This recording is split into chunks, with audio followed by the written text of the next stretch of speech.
The Stranger Things finale is finally here. It's out. We'll tell you what it's all about without spoiling a single thing. It's a review from your friends at the Pro Channel, including whether or not the Duffer Brothers pulled off the landing. Did they stick it? Or are audiences telling them where to stick it for the next time?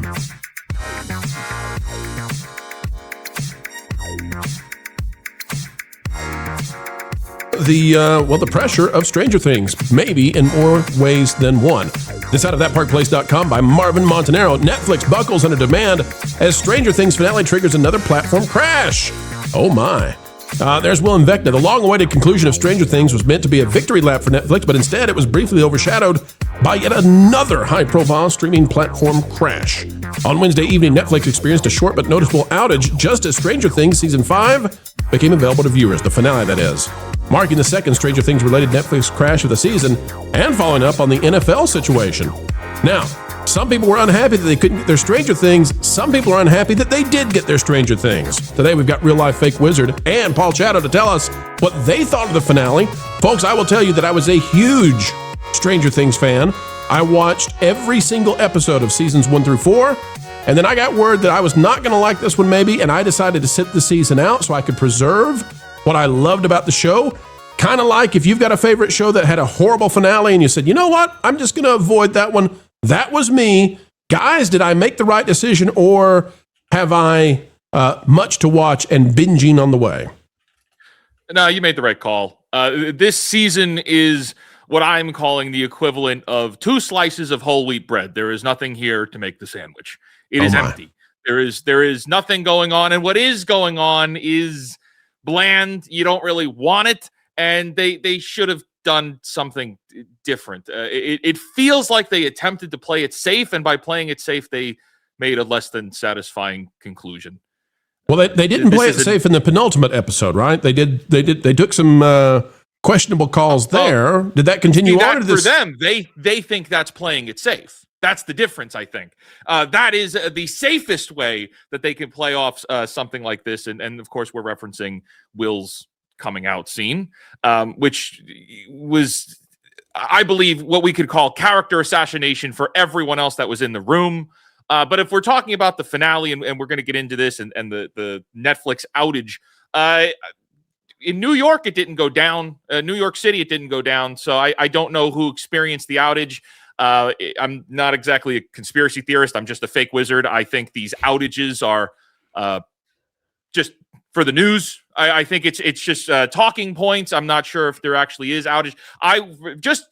For my own testing, I was watching every minute on Twitter just to see if people were talking about it, refreshing every second, just reading through for the first 45 minutes that this episode premiered. I saw wait a minute. Wiz, are you suggesting that Netflix could cause, intentionally or unintentionally, Stranger Things not to play in a single city in the USA, and that we've got a narrative then? I mean, that's like I said, I'm no conspiracy theorist. I'm just a fake wizard. And by watching Twitter and the engagements on Twitter in real time as this episode was premiering, I saw no one talking about any kind of outages. All right, so the episode setting aside, yes, only the previous episode's outage. Setting aside the spoilers, so let's not go into spoiler territory. Let's not give away what happens. I am familiar with what happens. I don't know that I'm going to watch it, but I'm familiar with it. But guys, were you pleased? Were you satisfied? Wiz, you say this is like an empty sandwich. Did they ruin the series, though? Did they ruin it with this finale? Or does it have... can you enjoy what it was for what it was until we get to the end? I'm curious to know Paul's thoughts on this. Because, Last Jedi and some other stuff, you might think about Lost, you might think of Game of Thrones. They actually really damaged the entire series that they exist in. Is this one of those? What do you think, Paul? No, I think if I can use the term stuck the landing, enough for this. I think it's a satisfying conclusion. This episode is the best of season 5. You could probably watch, and I said this in my review of season of part 1 through 4, is that you could watch 1 and 4. It's just a ton of filler. This has turned into it's turned into a video game from the Yes. moment that the creature has been revealed. The show took a very different turn from a wonderful mystery, sci-fi Twilight Zone-y thing in season 1, and then turned into the X-Files from season 2 on. See, I still enjoyed season 2 well enough. The bad guy was great. I mean, Yeah. he was really good. And you were enjoying the interaction of these young people. So that we lost that. We lost Right. the sense of those people. Notwithstanding the let's just talk about season 5. Season 5, you could watch episode 1 and the final one, and you'd be happy. And if you're a fan of the series, I don't think you would be unhappy with the way this ended, how it was handled. I could talk about the whole military thing, which was stupid and made no sense. And Okay, wait. So Chad, what you're saying is, if somebody wants to watch Stranger Things going forward, they should watch seasons 1 through 4, and in season 5, they should watch episode 1, and then the finale. Yeah, and they lose nothing with all the episodes in between. No, well, that's the definition of a bad season. Yeah. But I think part of the problem was that their world building was ad hoc. They did things as they needed things. Wait, I could jump onto those rocks and get to Henry directly. Okay, where were the rocks before? There was a lot of surprise available plot as they needed it. Plot was created as they needed it because the premise, I don't think, was fully thought out from the very, very beginning. The world building, in Lord of the Rings, is so perfect. It's beautiful. Here, oh, really? I don't want to give away. I don't want to give away spoilers on this. But that being said, the denouement was satisfying, although long. The final scene was good. There's a little bit of a mystery ending. You know what? If you were enjoying Stranger Things up to this point, the final episode was actually more than serviceable and absolutely nothing like the final episodes of Game of Thrones. What about the Duffer Brothers? You will not hate the show because of this last episode. For both of you. And Culture, I don't know if you've seen the finale or not. What about the Duffer Brothers? Where do they stand now following this ending? Has their ranking gone up or down? Credibility with fans? Where does it stand? Like, what should Paramount, that they're now working with them, what should they take away from this in terms of how culturally relevant the Duffer Brothers are going forward? You should have your 5 seasons or however many seasons you're going to do of a show outlined for what is the ending going to be. And this is something that keeps coming up in Hollywood, that these showrunners come in and I'm sure that this is how it's been in the past and it's just, the same old, but start with the end in mind. And it is evident that they did, even though they claim that they had the end prepared, they didn't. Because as this series progresses, it's no longer about plot. Like season 1 has a very strong plot. And as we move along, it's no longer about plot, and it's just about character. I mean, season 5 is exclusively about character, to the point where, what is the plot? We make it up as we go along, to the point where, I mean, to Paul's point there, like, yes, do they tie things up? Sure. Is it as satisfying as it should have been? Absolutely not. This is a 9-year buildup that resolves in less than 10 minutes. Yeah, you got a decade to do this for 5 seasons, and that's another problem. And this is why the parallels to Game of Thrones season 8 are you can't distinguish the two. Technically, Game of Thrones started to fall apart around season 5 because they no longer had book material to recall and to bring into the conversation. They were kind of doing it with smoke and mirrors and maybe some notes from the man that created it all.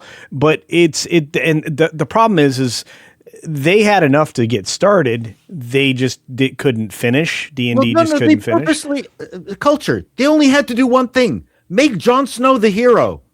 That's right. it. I agree with you, but the fact that they decided to not making the hero and create all these mechanisms to avoid it, that's what made it bad. Even if the writing was as bad as it was, if he was the hero, it would have been a good ending. Which But is the that's same the thing. parallel to this. That's the all same I'm thing, trying though, to as say, Star yeah. Wars. You had one thing you had to do in the sequel trilogy so that all of the legacy fans are fully on board for a generation or more. Give them full-blown Jedi Master Luke Skywalker That's it. being bad action. That's all you got need to do. Nope, not gonna do it. Well, I think to be fair, Star Wars was one of those opportunities that everybody else saw. They were like, why is Finn not also a Jedi? Why is there not competition to be the hero in the end? And there was not, I mean, Sorry, everybody could write something better for all of these things. But I think the good news is, from what Shadow's perspective and what Fake Wizard said, is that if you watch nothing from this part 2 of season 5 and just watch the finale, it's not going to take away your enjoyment of the overall show. Nope. And I think that ultimately it's better than Game of Thrones season 8, because the last episode was the dog's dinner. It was hot garbage. It was just awful in Game of Thrones, whereas it doesn't sound like this maybe was. Wizard, give us your final thoughts, and we'll wrap it up there. Stranger Things season 5 is a phenomenon in that we are moving so fast and accomplishing nothing. For somehow they're telling stories where you're able to look at the clock and be like, oh my gosh, time is moving, but we're not going anywhere. And yet there are so many scenes where I was turning to the people I was watching this show with and saying, we got time for this? We got time for this we got time for this conversation. We are 6 minutes into the 2-hour finale with unlimited questions ahead that need to be answered. And we got time for this conversation? we got time for I call it my feelings. It's the my feelings conversation. And my gosh, it's in every episode in season 5. To the detriment of season. We have to trademark them feelings. My feelings. MUH feelings. While they, there was the big reveal in the previous episode where Will was gay, and who cared? I mean, the problem is they made too big a deal out of it. It was a nothing burger. People on the interwebs made a big deal out of something that didn't deserve to be made a big deal of. What's interesting is that I had a friend who came out in the 80s. So this is exactly the same time frame. What they completely missed is the first thing out of my mouth when he came out and said he was gay was, great, now I don't have to do my own hair. Right, somebody to cut it with some humor. So the thing is, there was a certain, people weepy about it. And then there's other people who are giving him the friendly gears. Nobody gave Will the gears. That's total 80s, right? That there was none of that. And at the same time, my friend's dad disowned him. So there wasn't even that. So if you're not going to put those layers in, don't do it. With Murray in the room, the character Murray, who everything that comes out of Murray's mouth is sarcastic. He's in the room for that scene, nodding along with a big smile on his face. He's not going to quip on this? Because it was the proselytizing altar call. He's hardly in the series. Right. There's no authentic reaction is the complaint I'm hearing. And look, growing up in the 80s, by the way, going to high school in the 80s and headed to college in the 80s, I can tell you there's no way everybody reacts like the people react today. And all we got was the quote-unquote modern audience reaction, garbage-tasticness. Wait a minute. I thought you were 30 years old. So, I see you've stooped to a new low. A new low? I don't know what you're talking about. I'm on a new high. I'm flying on sunbeam light. You might say I have sparkles and protons in my eyes. Right. Well, everyone's gonna see straight through this. Packing Protons gives the Pro Channel a ton of money to watch terrible movies, and, well, you want in on it. Yeah, and your point? It's obviously a grift. It's blatant. It's cardboard and Sharpie. It's over the top. It's so me. Yeah, it's very much you. And do you know the best part? No. I actually love bad movies. They're all I watch. I can sit lifelessly with joy watching these things, and packing will pay me money to do what I already enjoy into the wee little mornings of every day.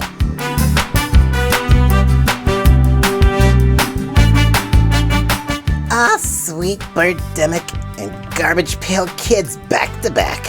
I know one little troll who's not gonna sleep tonight.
So, I see you've stooped to a new low. A new low?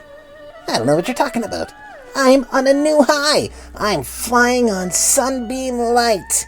You might say I have sparkles and protons in my eyes.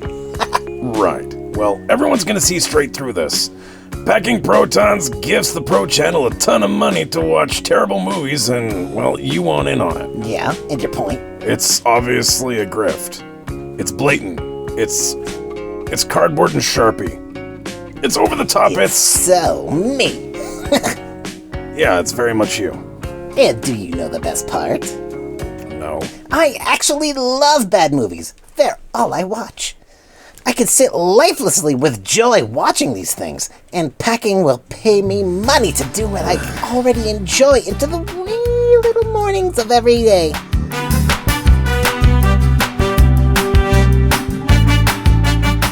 Ah, sweet birdemic and garbage pail kids back to back. I know one little troll who's not gonna sleep tonight.